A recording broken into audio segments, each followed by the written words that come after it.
snuck in the likes of a Graves or a Varus. And yeah, an alternative also is you can ban away champions they're good at and pick ones you're really good at. I like that one. That's I the like secondary that style, strat. to be honest. But obviously you go for the word games first. Yeah. This is the backup plan. Yeah. Well, look, Vici have... I'm not sure which style they've gone for, but definitely they are banning some of these really good champions. Varus taken off the board, the upside set, and the Trundle removed by RNG. Imagine Kalista will still be coming in here for the likes of Vici. The Syndra, though, is going to mix things up a little bit for RNG.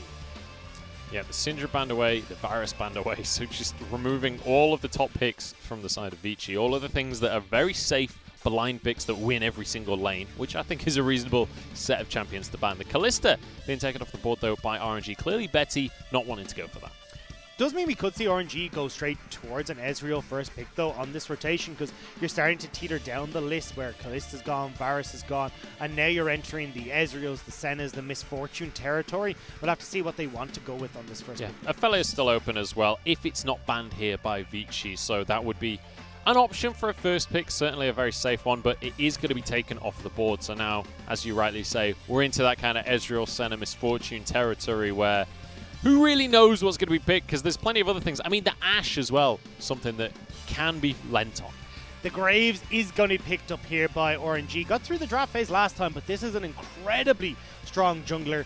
Great clear, great damage, and can take over against Ike's.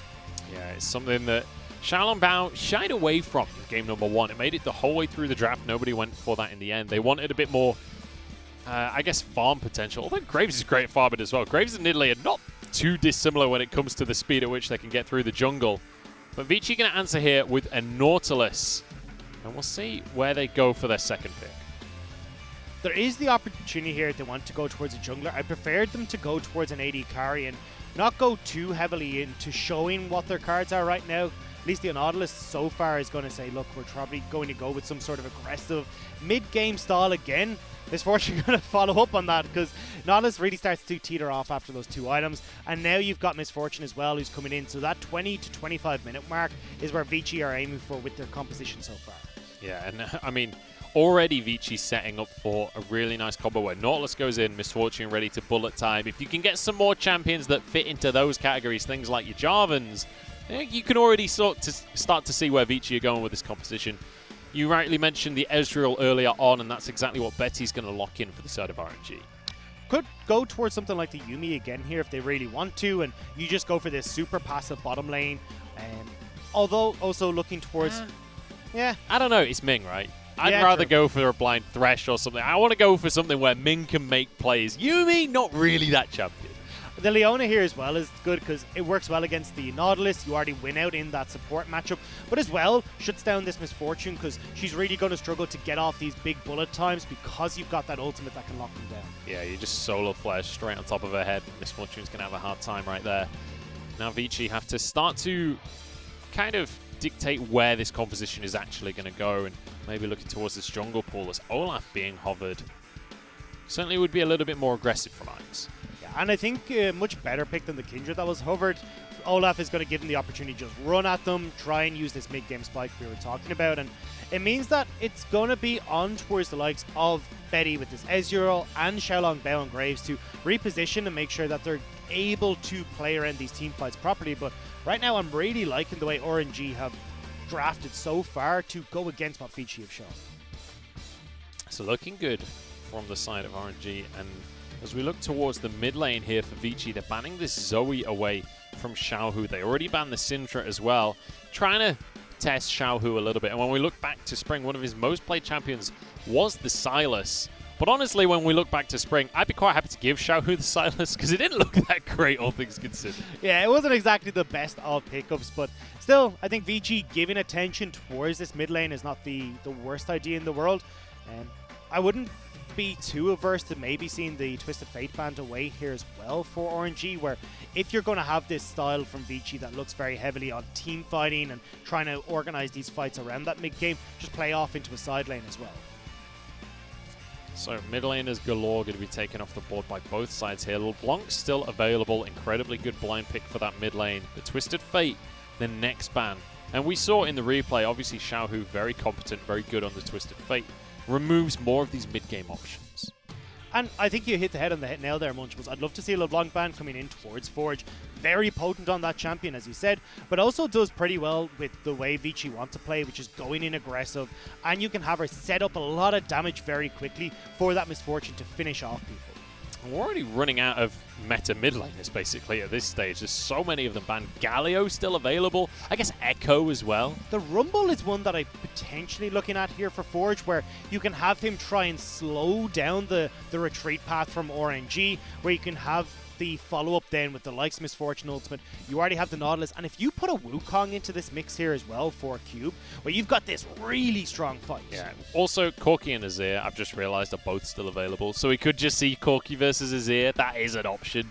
But we'll see. I think RNG, based on Game 1, based on their first series as well, I'm expecting a little bit more proactivity than just a Corki Azir lane.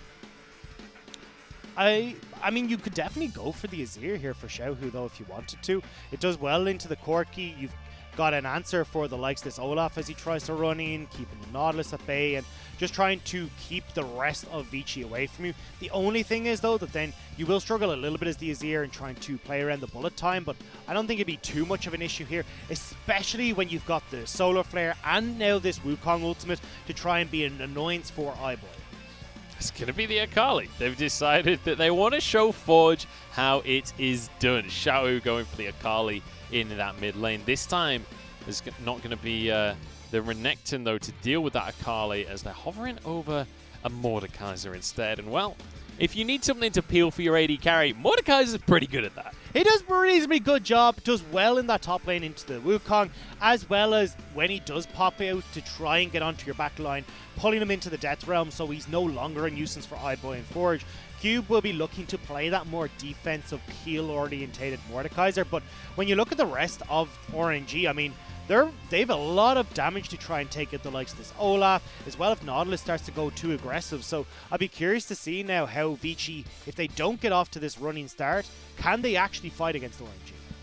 It's going to be one of the big questions, and that was the question in Game 1, right? Whether they fell behind early and there was just no way for them to team fight against RNG. There was no way for them to get back into the game.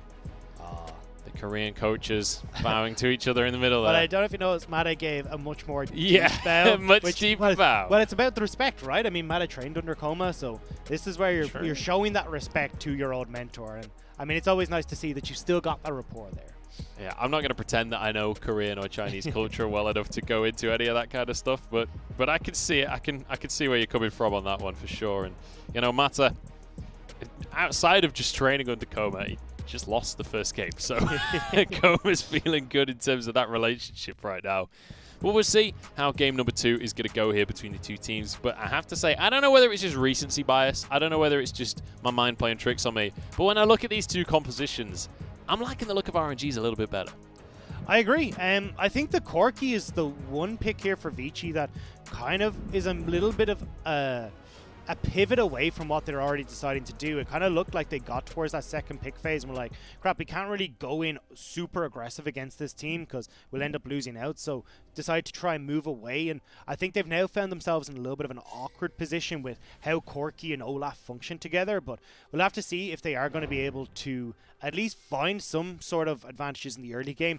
And then they won't have to worry too much about trying to battle with the way their comp works. Yeah, it will be a question of execution at the end of the day, as it always is. But ultimately, when you look at the side of RNG, for me, it's just like, you know, we've got a power pick in the top lane in Wukong, got a power pick in the jungle, got a power pick in the bottom lane of the Ezreal as well. It just feels like more of these standard meta power picks that are first pickable right now are on the side of RNG. It's also when you look at Vici, it's like, how do you actually try and start these fights? Because Mordekaiser can't really get on top of an Ezreal or a Graves, and even if you do catch the Akali, she just hides in the Shroud, right? So you're not really too worried about you're losing the 3 carries that are on RNG. And now there's a Corki and a Misfortune that can try and set up, but you haven't got anyone to try and hold RNG in place and allow Forge to free fire for iBoy to get these big ultimates. And you end up in this weird spot as Vici where you're not actually able to do particularly much against the RNG. And we'll see if that is going to be an issue when we get to those fights. But honestly, I think things will kick off long before we get into the straight-up 5v5 situation. Because Xiaolong Bao He's played, what, 3 games so far this split, and he's been incredibly proactive every single game. He's shown that he wants to set the pace of these games for the side of RNG. Do have a bit of a trade in that bottom lane, but ultimately, Leona versus Nautilus, you don't expect too much action because they kind of negate one another.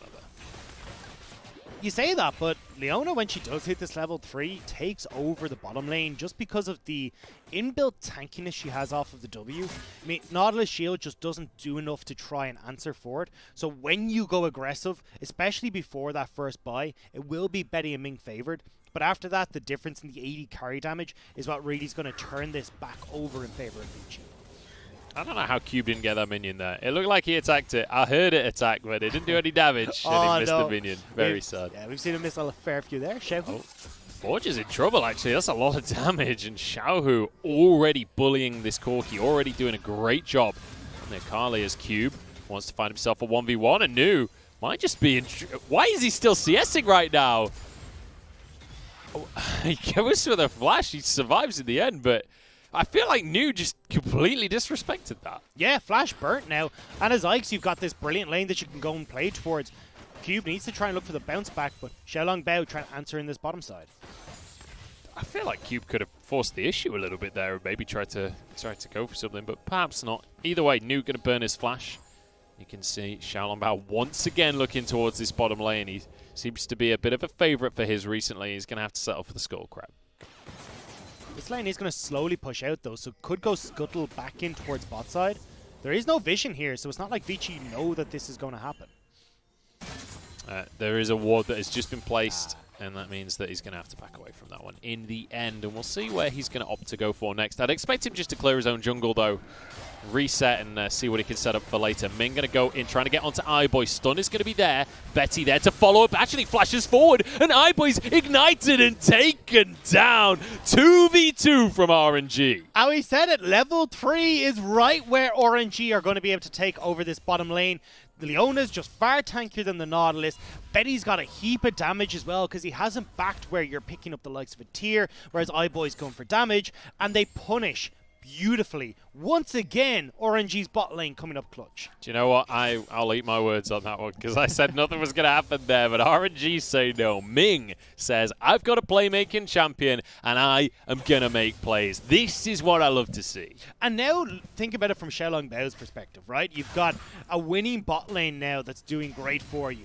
You've now got a mid lane as well that's doing work against Forge. You can play towards either of these lanes and try and either set up a gank or look to try and pick up some of these early dragons and really start to get yourself rolling, where when you get to those 2 items, which is where RNG are super strong, you've already got a really big advantage. Ming wants to make something happen in the mid lane though. He's roamed on up, clears away any kind of vision with the sweeper, but Hung's on his way as well, as is iBoy clearing away vision in the dragon pit.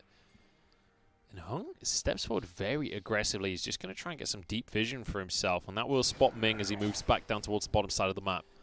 Xiaolong Bao hasn't actually been spotted just yet. I say that, though, he does walk across this ward in the tri-brush, so they know exactly where the RNG jungler is. Ming has been zoned off a decent amount of CS in this bottom lane, though, so he's going to start to fall behind a little bit in levels.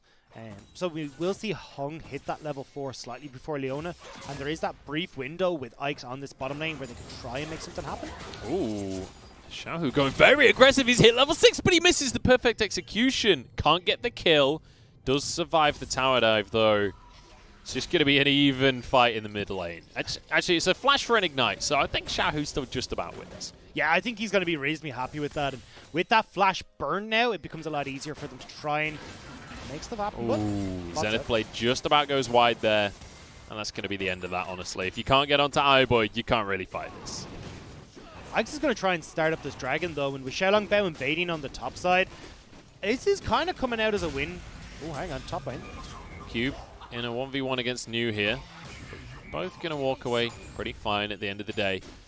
And Mordekaiser is going to be level 6 now, so if you try and go for any kind of tower dive shenanigans, you're going to have a bad time. So the thing here is, Ikes does get the dragon, which is fantastic, but he's completely lost his topside jungle. So unless he can try and answer for a few camps here, he's going to start to fall behind in comparison to Xiaolong Bao, and that is disastrous as an Olaf, because you need to be tanky to get into these fights. Cyclone being used in the top side here. Cube relatively low, and Xiaolongbao is just waiting in the wings, desperate to come in and make a play onto Cube.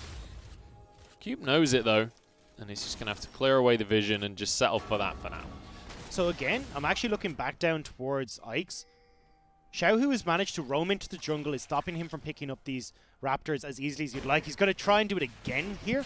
So as long as he can steal away a few of these, Ike's is going to be set so far behind. Xiaohu nearly managed to steal away the big chicken as well. We've got a whole fight going on because Ming's arrived. Flash away from Ike's, but here's Xiaolongbao to answer. Ming gets the kill with his Ignite. It's just another pickup for RNG. And this is why you oftentimes don't see Olaf locked in against Graves, because you fall behind when it comes towards the pressure on clearing out the jungle. And as well, you just can't fight 1v1. Ike's trying desperately to make plays happen and giving advantages to RNG.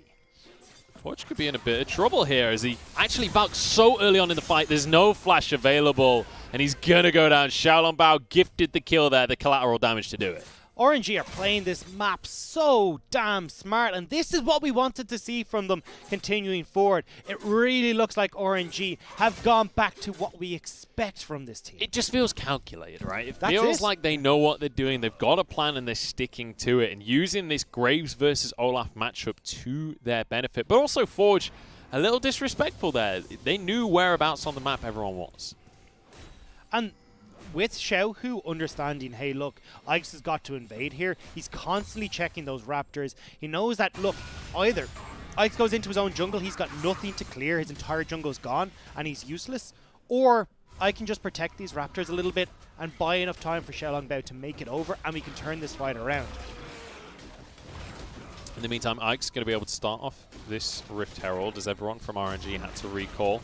Obviously, they know about this one. There is the vision from Scuttlecrab there. But realistically, there's not much of a contest available, and it means Ike's finally gets himself an advantage here. We'll find the Rift Herald. Obviously, he got the Dragon first as well, but a iBoy, he's going to get caught by the Zenith Blade. True Shot Barrage flashed away from, though. That's both summoners now for iBoy, who stepped way too far forward. Oh, if there was no minion wave, that was a dead AD carry. And let's not forget, Ming hasn't even hit level 6 yet. So Solar Flare wasn't used in that engage. Now think of any other fights that are going to be coming up, or even plays towards this bottom side, and they can dive onto iBoy, very quickly take the kill alongside Xiaolongbao, and there's nothing Vici can do about it. Yeah, even just taking the summoners, you're going to be happy with that as a 2v2. And this RNG bot lane really looking dominant in this series, and they looked fantastic as well in their first series of the split. And in spring, Betty for me was the consistent player on this team, and now that Ming, Xiaohu and Xiaolongbao have stepped up to what we expected of them, he's only flourishing even more. Now taking over the bottom lane, a 10 CS lead, 15 CS lead even for himself down in that bot side, and especially in a matchup where it's Ezreal versus Misfortune, that's not what you'd expect at all. You don't expect Ezreal to be the aggressive AD carry, the one that's forcing the issue in the bottom lane, but I guess that's one of the things about Leona, right? Well, I'm just saying, a guy who was really impressive on Ezreal and taking over lanes was Uzi, you know, I'm just saying. That's very true, that's very true. Although, they don't have the support of Uzi helping them out anymore. He has retired now. So it's not going to be... We can't just give them all of the credit. Can't give Uzi all of the credit anymore. It's not his team anymore. Well, it still is his team. He still said he'd be involved in some respects, so... And still...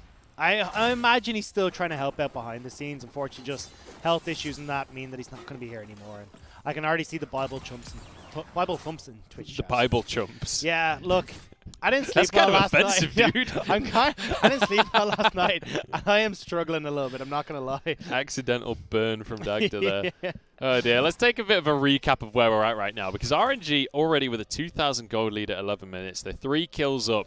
The only downside they've had is these objectives. The Dragon went the way of Vici, the Rift Herald went the way of Vici. We've yet to see where Ike's is going to drop that yet, though. And let's bear in mind, game number 1, Ike's managed to get himself to Rift Herald. They only got 2 plates in the mid lane, weren't able to really force any issues with it.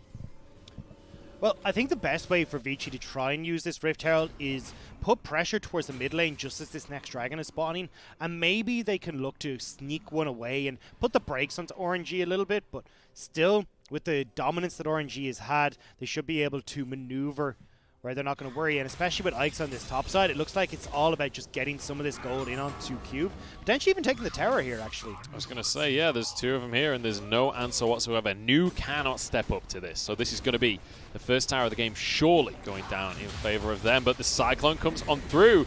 Nu wants to contest. He nearly actually finishes off Ike's. Decides to stay under the tower here. He will be able to keep his tower safe. And in the meantime, RNG get the dragon.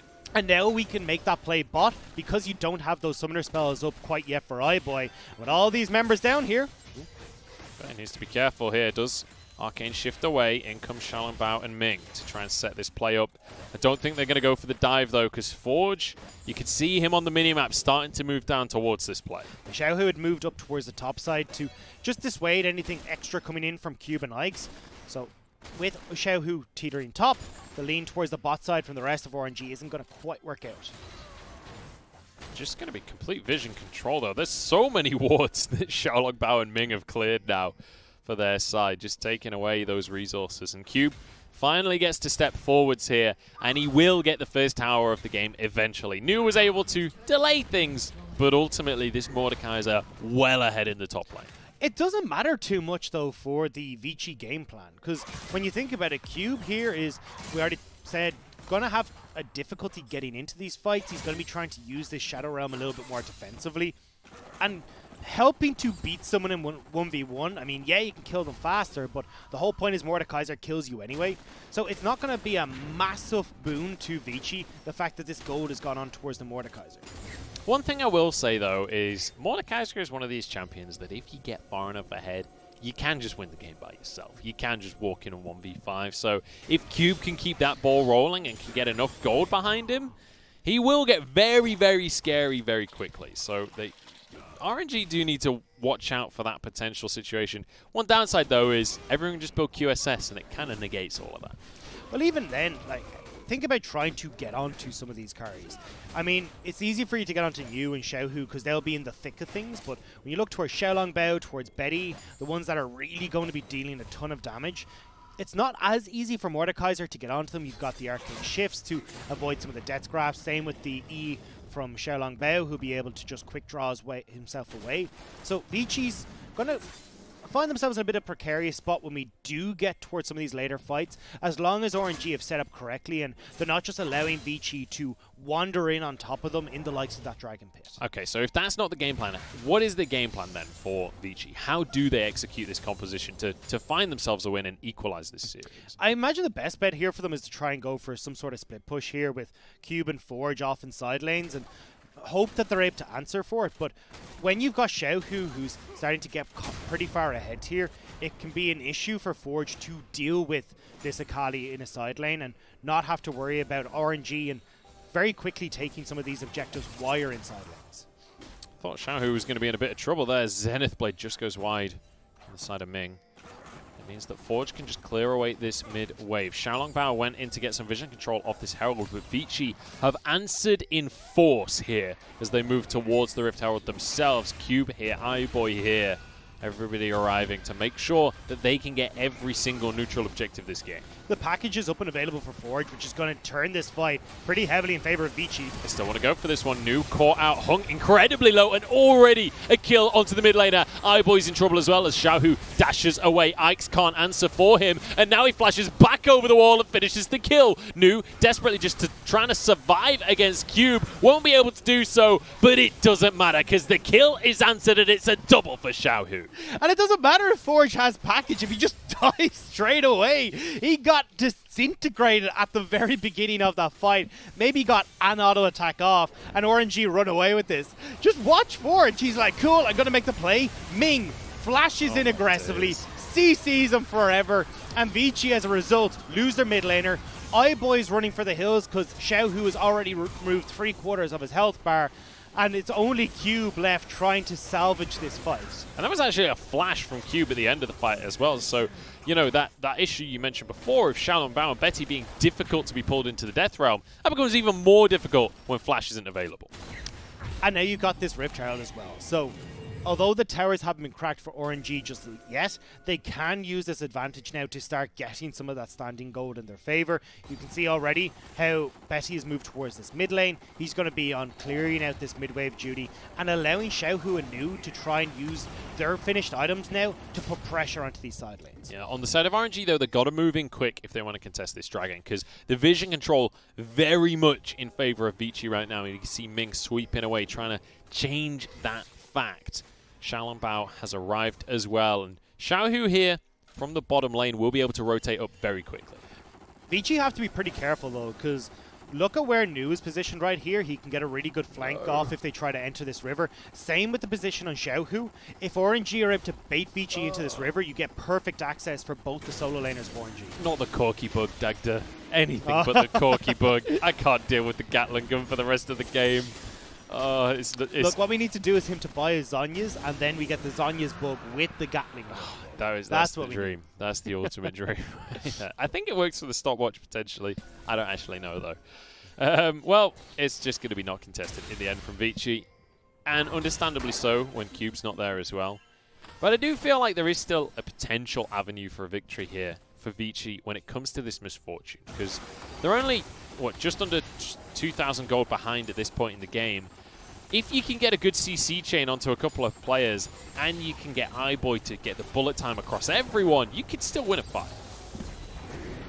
RNG are looking to try and crack down this mid lane though. If they can open this up, it becomes so much easier to make plays on that bottom side towards the top lane. But it looks like actually while everyone from Vici is distracted with the big old bug in the mid lane, Xiaohu's managed to take bottom lane as well. Beautifully done here by RNG to start opening up the map for themselves, and that means they're now going to have the lead when it comes to these towers. The only one remaining is up in that top lane when it comes to the tier 1. So excellent job so far, and RNG, I mean, I feel like we're just complimenting them endlessly, but it's just been so clean. Everything so far from them in this series has been immaculate. And that's it. It's been a bit of a slower game because, of course, you said you're waiting for your Ezreal to really come online. You want that Akali to finish the Hextech Revolver, or Hextech Gunblade even, and then move on into the likes of this Oblivion Orb before she really is able to threaten the backline of Vici. But the second they hit that mark, they go straight in on these fights. And I'm actually looking at Nu here as well, who's had to go for the Black Cleaver build on the Wukong, because of the amount of armor Cube has managed to pick up so far. And one of the things that you mentioned earlier on is it's difficult for the side of Vici to get onto this Ezreal. And Betty knows it. Look at the build he's going for right now. You can't because the Colonel's there as soon as I mention it. And the Colonel likes the build, apparently, because he's going for favor of RNG. But what he has in his inventory is a Mana Moon and a Stinger. He's going for a Triforce. He knows he doesn't need to be defensive. He knows he just needs damage. I actually would have probably preferred the Iceborne Gauntlet build here, because I know you like damage is good, thumbs up, that's great, but you've already got a huge amount of damage on your team. You don't really need to amplify that quite further. I think, to be honest, being able to slow Cubes advance the likes of Hong, or even catch out Ikes once that Ragnarok is gone, could have been far more valuable here. But he's gone the Triforce build, and I suppose at this stage you're kind of just hoping that you are able to keep your distance as this Ezreal. Yeah, I think part of it as well is you mentioned the win conditions here for Vici Gaming. It's all about the split push, all about separate the map. If you are in that kind of position, it's even more difficult for anyone to threaten this Ezreal at any point, because they're not going to be trying to force this 5v5 fight. So maybe Betty just deciding, you know what, Triforce is the way, damage is the way. And I can get behind that. I can get behind just building pure damage. RNG, though, looking to try and get in towards this topside jungle now and get control. So this is where, at least right now, RNG are trying to match this side lane split push, because they know, hey, look, we've got a 2-kill Akali. Oh, nice little dodge there from Ikes to get away from the stun, but still massive damage through with the Essence Flux and the True Shot Barrage coming on in there. Ultimately, though, no pick is had in the end, and you can see just same thing as last game. Just complete and utter vision control of this Baron area. It does draw Cube up from the bottom lane, though, and that is given the opportunity now for you to shove in that bottom wave that little bit further. So right now, it's all about RNG gaining ground when it comes to vision, when it comes to where their minion line is, and trying to, apparently start up the Baron. Hey, you've got a Graze. You built a Triforce on Ezreal, so you got the damage for it. You need the Blade of the Rune King first, though. That's what you need if you're trying to rush this. They decided against it, yeah. It was spotted. by Ikes. It means they have to move away from this one, but ultimately, I wasn't really expecting them to be able to sneak that one. I mean, look, A for effort, but yeah, as he said, it's not that likely. Still, though, RNG are doing a decent job here of managing their resources. They're really looking for this dragon that's about to spawn in 40 seconds. You manage to add on a second Ocean Drake, put yourself on soul point, and you're drawing Vici into a fight that right now they just really don't want to take. Once again, back to this vision game between the two teams as Vici desperately trying to get any kind of ward presence around that Baron, but it's actually the dragon they need to worry about because that's up in 20 seconds and RNG have moved on over. They've got vision of the Baron, so Vici can't make any crazy shenanigans happen there. And this would be soul point if RNG can grab another Ocean. RNG, with the control of the river, should be able to just send over the likes of Xiaohu and pick up this dragon pretty much uncontested. Vici are going to struggle to move in here, especially with that damage being poked on towards Forge, to take back this river control, because they will just get poked out by Betty and trying to walk in against Xiaohu. Xiaohu just looking for a shuriken, but in the meantime, all they're really doing is playing for space right now, trying to make sure that Vici can't move in, and that's exactly what they've done. Betty jumps forward as Ikes is just getting annihilated. And this is the kind of Ezreal play I like to see, the confident Ezreals that really know how much damage you can do once the items come on through. True Shot Barrage won't be available for this fight as the Solar Flare goes down onto Cube. He's all of the gold for Vici, remember. He is the carry right now. Forge trying to do anything to Nu that he can, but Nu actually has to flash away from the fight. Vici forced out overall. They get the dragon, though, and that's the important part. Trying to get that little bit more to see if they could pick up a turret or maybe even turn towards this Baron if they got a significant win. But realistically, RNG can just back away now, spend their spoils, and now you're in this hard spot as Vici as, okay, well, how do we try and defend both this dragon and the Baron at the same time? That will be the question, but that's 4 minutes away. They've just got to worry about the Baron for the time being, but this gold lead continuing to slowly but surely creep on up in favor of RNG. And when you look at the clock, Vici have lasted a lot longer in this game. It has to be said, because the game was over in 2 minutes. That is true. In game number one. True. But I feel like that's by design here from RNG, because they're playing a much slower game. They are, definitely. And I think when you look at Vici coming up towards us, hang on, Hung? If they just sat tight in that brush for a second longer, I think that's a pick on to Hug. Well, that's the thing now. It's really hard for Vici to enter in towards this jungle because, well, you don't know where RNG are, and the burst damage that can come through with the setup from Ming is sky high right now. And it's worth talking about the fact that you just saw the Q damage on that red buff from Betty. When you go for this Triforce route, that Mystic Shot is going to do upwards of 600 damage.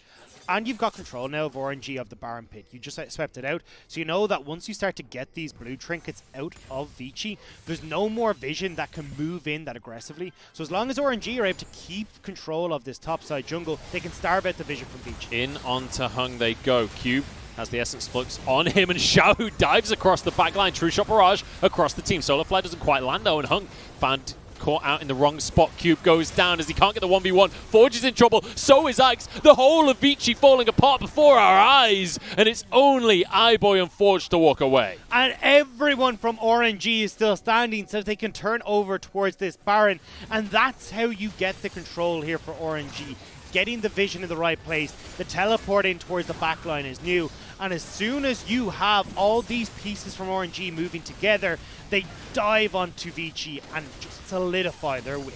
And I just love how coordinated these engages are from RNG. The second that trigger is pulled, every single member is on board. Yeah, and look, Hung is not in the best of positions here, but all you want as RNG here is to have multiple different flank options. This is the perfect spot for the likes of that Akali. Nu as well is zoning Vici away from the safety of their own base, so RNG are pretty easily able to clean up what scraps are left as Vici. Beautifully done by RNG, and another chunk of gold going their way. Now a 7,000 gold lead, and it's only a minute and a half until that Ocean Drake spawns. Bear in mind, they've got the Baron, so in the meantime, they can look towards towers or towards an AD carry who happens to be caught out yet again. Why is he there? Banter, innit? I mean, I suppose, just banter, Dagdas. Just banter. Yeah. just great bans of iBoy being Top the crack. entire way up towards River when he only got his tier 2. I mean, look. I think Coleman's going to be getting the belt out later today because iBoy has really not been having a great series, and RNG now looking to put pressure towards this mid lane is baroned up damage. Oh my days, Cube, luckily for him, has the Zhonya's already, but it's not going to matter because Xiaohu's there. They're going to finish this one off. They ain't afraid of no towers at this point in the game. And, well, another couple of picks, a tower goes down. They can start to siege in the mid lane here. They can because they've also got now New on this bottom side. So RNG moving over to help out New and clearing out that wave. And now they can just put the pressure down. Honestly, Dragon's up in 40 seconds, but RNG are like, sold the Dragon. Let's get some inhibitors right now. These picks are at the perfect time. And honestly, it feels like the mentality of Vici is broken at this point. Morale is all but gone. But it has been RNG making the correct plays, playing towards the strengths of their composition, taking it a little bit slower, but figuring out exactly how to go against what Vici are trying to do. And now they're starting to pick up the victories. We're 12-1 in this game. The Dragon in 15 seconds. They're not even going to back. You can see they're just going to go straight for that objective. New will, but that's actually, it looks like everyone going has to now. backed. Yeah, this actually is, this is a bit of a mistake potentially here from RNG because it may give the opportunity for Vici to steal it away. But they got the double inhib anyway, so a double inhib for one Dragon. Do you really care? Honestly, I don't think that Vici can do this one. As soon as they realize the whole team is here, they gotta back away. You're 10,000 gold down. Maybe this is the fight you have to take though, because Ocean Soul would seal the game. RNG going to force this one. True Shot Barrage across two of them. Solar Flare in, and here comes the fight. Xiaohu knocked up, and Ming doesn't really get much follow-up, but the bullet time barely tickles Betty, and they go in for the fight, but actually Vici winning this one out so far. It's going to be 2 for 1 in their favor, but it doesn't matter, because Ocean Soul win the way of RNG. And where are they going to run to? RNG are everywhere, Munch. I thought for a second there it could have been Vici's, but no, it's all gone down. iBoy falls, it's an ace. Except for Hung, who managed to somehow sneak away. Bad support there to be the only one living, especially as an engaged support. I would have abandoned you in that case as well, to be honest. That's the support in that situation. Charming. Absolutely no charming, Dagda. But honestly, RNG, this has been clean. This has been incredible to watch. And maybe, just maybe, Munch, you're onto something. They could be back. I think RNG might just be back. It's a bit early to say it, but they're looking good so far in the LPL. That's 2 games under